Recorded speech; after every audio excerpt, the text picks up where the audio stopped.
హైదరాబాద్ శివార్లు మత్తు పదార్థాలకు అడ్డాగా మారిపోయింది.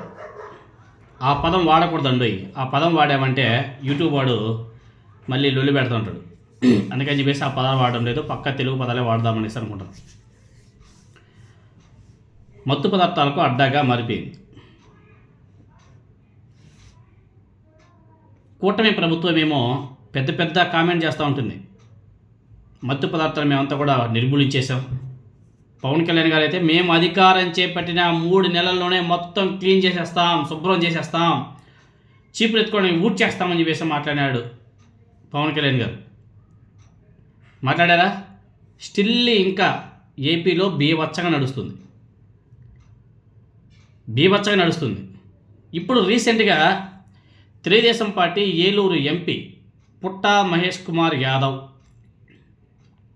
ఆయన తెలంగాణ శివార్లో తెలంగాణ మాజీ ఎమ్మెల్యే ఇచ్చినటువంటి పార్టీలో పాల్గొని ఆయన ఒకటే కాదు, ఆయనతో పాటు చాలామంది ప్రముఖులు అందరూ కూడా వీఐపీలే, ఎమ్మెల్యేలు, ఎంపీలు, మాజీ ఎమ్మెల్యేలు, 2 తెలుగు రాష్ట్రాలకు సంబంధించిన వాళ్ళు కాదు, వీళ్ళే కాదు, వీళ్ళతో పాటు రాజస్థాన్ నుంచి కూడా మాజీ ఎమ్మెల్యేలను పిలిపించుకున్నారు. వీళ్ళ పార్టీలకు పిలిపించుకొని ఫుల్ ఎంజాయ్ చేసే టైంలో తెలంగాణ ఈగల్ టీం ఎంట్రీ అయింది. వాళ్ళు కూడా నాన్ యూనిఫామ్లో ఎంట్రీ అయ్యారు. ఎంట్రీ అవ్వగానే కాల్పులు జరిపారు. లోపల మ్యాటర్ నడిచేటప్పుడు బయట కొంతమంది పెడతారు. ఎవరైనా సరే అన్నోన్ పర్సన్స్ ఎవరైనా కనిపించినా వచ్చినా ఇమీడియట్గా వీళ్ళకి ఎలా అంటే ఒక సైన్స్ ఉంటాయి, కొన్ని గుర్తులు. ఎవరైనా వచ్చారంటే కాల్పులు జరిపారంటే గాల్లోకి లోపల ఉన్న వాళ్ళందరూ కూడా అలర్ట్ అయిపోతుంటారు. సేమ్ యాస్టేజ్గా అలానే చేశారు. ఈగల్ టీం ఎప్పుడైతే ఎంట్రీ అయ్యిందో ఫటాఫట గాల్లోకి కాల్పులు జరపడం, లోపల ఉన్న వాళ్ళు అలర్ట్ అవ్వడం. కానీ ఈగల్ టీం ఎక్కడికైనా భయపడలే, అందరినీ అదుపులో తీసుకునింది. తెలంగాణ రాష్ట్రానికి చెందినటువంటి మాజీ ఎమ్మెల్యే, ఫామ్ హౌస్, హైదరాబాద్ శివార్లో ఉన్నటువంటి ఫామ్ హౌస్, ఏలూరు ఎంపీ పుట్టా మహేష్ కుమార్ యాదవ్, ఏలూరు తెలుగుదేశం పార్టీ ఎంపీ పుట్టా మహేష్ కుమార్ యాదవ్, బీఆర్ఎస్ మాజీ ఎమ్మెల్యే పైలట్ రోహిత్ రెడ్డి, రాజస్థాన్ మాజీ ఎమ్మెల్యే నితీష్ శర్మ, వర్గనేని రమేష్, వి శ్రావణ్ కుమార్, రితీష్ రెడ్డి, నల్లపునేని విజయకృష్ణతో పాటు మరో ముగ్గురిని పోలీసులు అదుపులోకి తీసుకున్నారు. ఆ ముగ్గురు ఎవరనేది కూడా తేలిపోతుంది. వీళ్ళందరినీ కూడా ఆల్రెడీ టెస్ట్ కూడా పంపించారంట. కొంతమందికి పాజిటివ్ వచ్చాయి, ఇంకొంతమందిని పంపించారు. వాళ్ళతో కూడా రిపోర్ట్స్ రావాల్సి ఉంది. మొత్తానికి ఆ పార్టీలో ఎంతమందినే కానీ మ్యాక్సిమం పీపుల్స్ అయితే మత్తు పదార్థాలకి అలవాటు అయితే ఉంటారు. రీసెంట్గా మీరందరూ కూడా చూసుంటారు, కొద్ది రోజుల క్రితం ఇదే హైదరాబాద్లో జమ్మలమడుగు ఎమ్మెల్యే ఆదినారాయణ రెడ్డి కుమారుడు ఆయన కూడా అడ్డంగా దొరికిపోయి ఆయనకి పాజిటివ్ వచ్చింది. ఆ కేసు ఇంకా నడుస్తుంది. ఆ కేసు నడుస్తుండగానే ఇప్పుడు Telugu Desam party Eluru MLA Putta Mahesh Kumar Yadav, I think వీళ్ళ ఫాదర్ టీటీడీకి చైర్మన్ కూడా పనిచేశారు. గతంలో తిరుమల తిరుపతి దేవస్థానానికి చైర్మన్గా కూడా పనిచేశాడు. వీళ్ళు చేసే వ్యవహారాలు ఇలా ఉంటాయి. వీళ్ళేమో మళ్ళీ వీళ్ళ పార్టీ నాయకులు, ఆమె హోమ్ మినిస్టర్ అనితా మేడం గారు ఏం మాట్లాడుతుందయ్యా, మొత్తం ఇంకా మేము మత్తు పదార్థాలు లేకుండా చేసేసాము అది ఇది అని చెప్పేసి మాట్లాడతారు.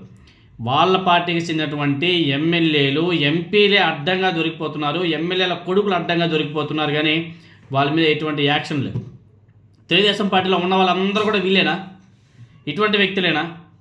ఒకసారి ప్రజలను కూడా ఆలోచన చేయవలసిన అవసరం కూడా ఉంది. చాలామంది ఆలోచన చేయాల. వీళ్ళకేమో ఒక లెక్క, కామన్ పీపుల్స్కి ఒక లెక్క. ఇదే పార్టీలో ఏ వైసీపీ నాయకుడు కొడుకో దొరుకుంటే ఎంత రాద్ధాంతం చేసేది పచ్చ మీడియా, ఎంత రాద్ధాంతం చేసేది ఒకసారి ఆలోచన చేయండి. ఎందుకంటే ఎంత చేయరు, ప్రచారం చేయరు. ఎందుకంటే వాళ్ళ పార్టీకి సంబంధించినటువంటి ఎంపీ కాబట్టి ప్రచారం చేయరు. అదేవిధంగా వీళ్ళంతా చిన్న చిన్న పిల్లకాయలంట. వీళ్ళంతా కూడా చిన్న పిల్లకాయలంతా సీరియస్గా బాగా ఇన్వెస్టిగేషన్ చేస్తే ఇంకా చాలామంది బయటపడే అవకాశాలు కూడా ఉన్నాయంట. పుట్టా మహేష్ కుమార్ యాదవ్ మాజీ టీటీడీ చైర్మన్ పుట్టా సుధాకర్ యాదవ్ గారి కుమారుడు, అలాగే ఆంధ్రప్రదేశ్ మాజీ మంత్రి యనమల రామకృష్ణుడు అల్లుడు తలసాని శ్రీనివాస్ యాదవ్ అల్లుడు కూడా ఉండాలని టాక్. తర్వాత ఈ మత్తు పదార్థాల కేసులో దొరికినటువంటి తెలుగుదేశం పార్టీ ఎంపీ మహేష్ కుమార్ యాదవ్ ఒక చిన్న క్యాట్ ఫిష్ లాంటి వాడు మాత్రమే అంట. లైక్ ఆదినారాయణ రెడ్డి కొడుకులాగా. తర్వాత బొజ్జల సుధీర్, తర్వాత హీరో నిఖిల్, ఇలాంటి ఫెల్లోస్ ఆ మత్తు పదార్థాలకే అడిక్ట్ అయిపోయి అలా. కానీ ఈ కార్టెల్ని మెయింటైన్ చేస్తుంటే పెద్ద పెద్ద ఫిష్లు కూడా ఉన్నాయంట. ఆ ఫిష్లు మాత్రం రాజమండ్రి నుండి నడిపిస్తున్నారంట. అది కూడా తెలుగుదేశం పార్టీ నాయకులే. దాంట్లో ఎమ్మెల్యేలు ఉన్నారు, రాజ్యసభ ఎంపీ కూడా ఉన్నట్టుగా తెలుస్తుంది. అవన్నీ కూడా ముందు బయటకు రావాలా, కానీ వీళ్ళన్నీ కవర్ చేస్తారు కదా.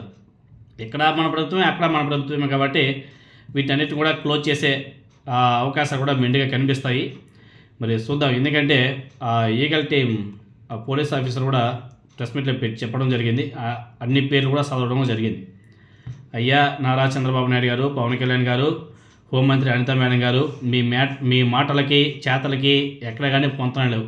మీ ఎమ్మెల్యేలు, మీ ఎంపీలే, మీ ఎమ్మెల్యేల కొడుకులే అడ్డంగా దొరికిపోతున్నారు. ఒకసారి ఆలోచన చేసుకోండి.